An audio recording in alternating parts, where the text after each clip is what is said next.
দেখে একটা গল্প বলি। হ্যাঁ, একটা গল্প, বলো। একটা সত্যিকারের গল্প কিন্তু। ঠিক আছে। একটা ছোট্ট মেয়ে, ফুটফুটে ফর্সা, সবার আদরের। তো মেয়েটা ছোট থেকেই খুব সাজতে ভালোবাসত। সাজগোজের প্রতি তার বিরাট একটা টান, আকর্ষণ। সাজগোজ সেরকম বুঝতো না, ওইটুকুনি বাচ্চা মেয়ে, 2 বছর 3 বছর। তবুও ওই সাজবে, একটু পাউডার লাগাবে, একটু সাজবে, লিপস্টিক লাগাবে, কাজল পরবে, এটা তার একটা দারুণ ফ্যাশন বলা যেতে পারে, বা দারুণ ভাল লাগতো। মেয়েটা অবজার্ভ করলো, তা দেখলো যে যারা নাচ করে তারা নাচের আগে সেজে গুজে নাচতে যায় মঞ্চে। ঠিক আছে, এবার মেয়েটা এই যে ভাবলো যে তাহলে নাচ যদি আমি করি তাহলে আমি সাজতে পারবো, নাচ করলেই সাজতে পারবো, কেউ কিছু বলবে না। এই নাচ, এই সাজার জন্য, নাচের জন্য না কিন্তু সাজার জন্য মেয়েটা নাচ শিখবে বলে জিদ ধরলো যে আমি নাচ শিখব। বাড়ির লোক বললো ঠিক আছে। বাড়ির লোক ব্যাপারটা বোঝে নেই যে ও সাজার জন্য নাচে যাচ্ছে। তারপরে আস্তে আস্তে করতে করতে মেয়েটা নাচে ঢুকলো, এবং নাচের আগে ও খুব স্বাস্থ্য, সুন্দর করে স্বাস্থ্য, ফুটফুটে মেয়ে এমনি, তার মধ্যে ও সুন্দর করে সেজে ও মঞ্চে বা বিভিন্ন জায়গায় নাচতো।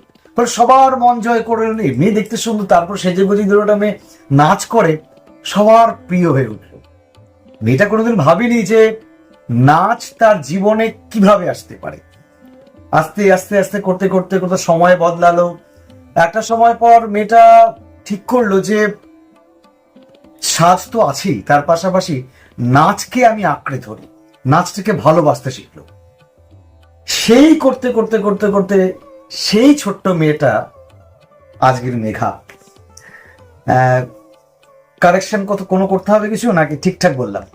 একদমই ঠিক বলেছো, কিন্তু তুমি জানলে কি করে? না, যাই হোক। তো এবার বক্তব্য হচ্ছে যে মেঘার মেঘা হয়ে ওঠা। প্রথমত এটা বলি, ব্যক্তিগতভাবে তুমি আমার ভগ্নী সমতুল্যা, খুব প্রিয় মানুষ। তোমার নামটা আমার বড্ড প্রিয়, অঙ্কনের নামটা আমার বড্ড প্রিয়। নাম থেকে নাম সাউন্ড করে আমি সবসময় বিশ্বাস করি। যেমন আমার নামটা খুব বাজে নাম, তোমার নামটা দারুণ নাম, অঙ্কনের নামটাও দারুণ। কিছু নাম থাকে যেগুলো খুব সাউন্ড করে। তো সেই ক্ষেত্রে মেঘা মেঘা হয়ে উঠলো। কয়েকটা জিজ্ঞাসা, আমি যতটুকু ইনফরমেশন জানি সেটুকু বলছি। তোমার স্কুল সেন্ট্রাল গার্লস, হ্যাঁ। কিন্তু সেন্ট্রাল গার্লস এর আগে কোন স্কুলে পড়তে? শিশু নিকেতন সবুজটাতে। সবুজ ড্রেস? হ্যাঁ, সবুজ ড্রেসে 2 বছর পড়েছি, আর বেগুনিটাতে 2 বছর পড়েছি। মানে 1-2 সবুজে, আর হচ্ছে 3-4 হচ্ছে বেগুনি। আচ্ছা, তারপরে সেন্ট্রাল গার্লস, তারপরে সেন্ট্রাল 1 to 12? সেন্ট্রাল গার্লস হচ্ছে 5 to 12। 5 to 12 মানে 4 পর্যন্ত ওখানে পড়েছো? শিশু-নিকেতন। শিশু-নিকেতন পরে 5 to 12 এখানে আসলে সেন্ট্রাল গার্লস। আচ্ছা, তার আগে জিজ্ঞেস করি যে মেঘা সাজতে সাজতে নাচতে গেল, সাজতে সাজতে নাচতে গেল মেঘা। এবার তখন তো সিরিয়াস ছিল না নাচ নিয়ে? আমার সাজতে ভালো লাগতো। আচ্ছা, না, নাচ নিয়ে তো সিরিয়াস ছিল না? নাচটা সাজতে ভালো লাগতো, সেই জন্য আস্তে আস্তে যেরকম হলো নাচ ভালো লাগতো, কিন্তু মানে নাচের প্রতি ভালোবাসা বা ওই ম্যাডনেসটা মানে অনেকটা পরে এসছে। তাহলে কত বছর বয়সে তুমি নাচ শিখতে গেলে?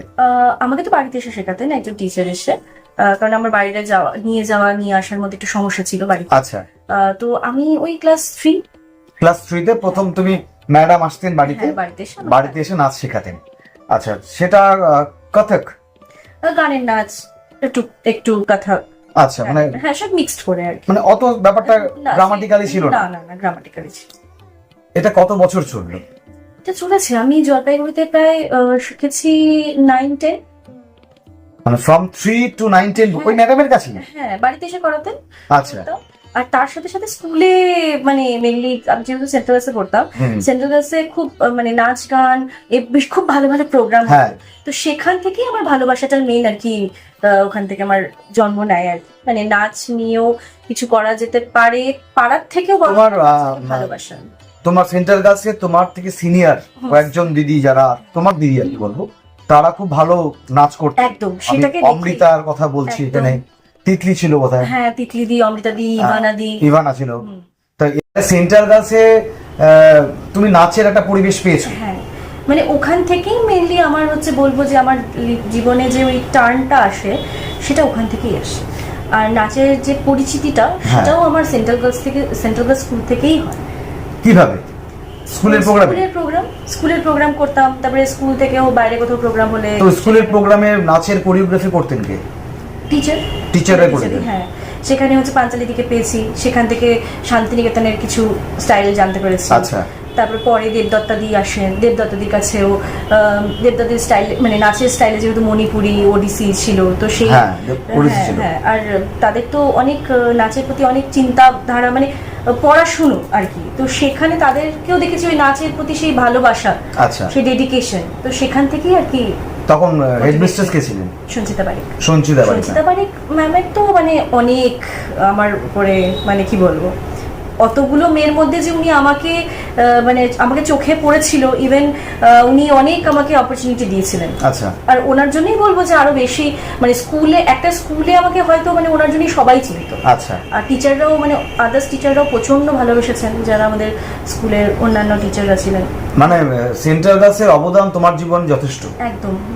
আচ্ছা, এবার সেন্ট্রাল গার্লসে তুমি পড়লে ক্লাস 12 পর্যন্ত, তারপরে তো পিডিএমএস কলেজ আর্টস, হ্যাঁ আর্টস, হিস্ট্রি অনার্স গ্র্যাজুয়েশন করলাম, তারপরে এমএ করলাম, হচ্ছে ডিসটেন্সে এমএটা করেছি রবীন্দ্র ভারতী ইউনিভার্সিটি। আচ্ছা আচ্ছা, এখানে একটা প্রশ্ন যে 12 তুমি বললে ওই ম্যাডামের কাছে তুমি 9-10 পর্যন্ত পড়েছো, তাহলে 11-12 কি নাচ শিখলে না? আমি না ওই সবার একটা ব্যাপার থাকে না যে 10 মানেই হচ্ছে ছেড়ে দিতে হবে, মানে পরীক্ষার নাম্বার ভালো আসবে না, তো আমার জীবনেও সেম হয়েছিল। আচ্ছা, যে 10 মানেই হচ্ছে আমার পরীক্ষা খারাপ হয়ে যাবে, তো যথারীতি আমিও নাচটা অফ করে দিই।